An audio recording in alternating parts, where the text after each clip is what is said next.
Sa 108 slava lutajućem isposniku i najvišem labudolikom Bhakti, velikom učitelju njegove božanskoj milosti Šrila A.C. Bhaktivedanta Swami Prabhupadu, koji je uzeo utočište stopala gospodina Višnua, što sva slava.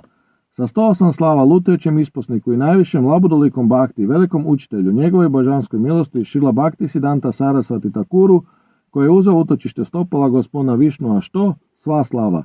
Neograničenim milijunima Vajšnava, što sva slava. Vodećem učitelju Ačarji, pjevanja svetog imene Šrila Haridasa Thakuru, što sva slava.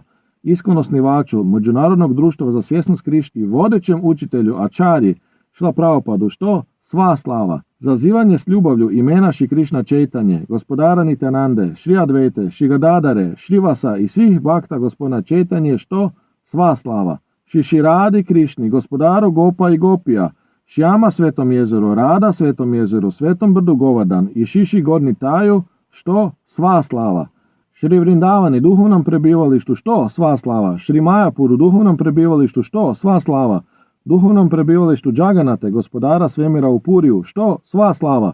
Majci Gangi, što sva slava. Majci Amuni, što sva slava. Boginji Tulasi, što sva slava. Boginji Bhakti, boginji služenja gospodina s ljubavlju devocijom, što sva slava. Zajedničkom pjevanju svetog imena Harija, što sva slava.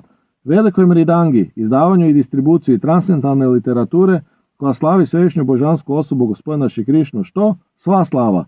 Sva slava okupljenim baktama, Hare Krišna, sva slava okupljenim baktama, Hare Krišna, sva slava okupljenim baktama, Hare Krišna. U ljubavnom zanosu nitaj govore, pjevajmo Hari Hari. Sva slava Šiguru i Šigorangi, sva slava Šrila Prabhupadu.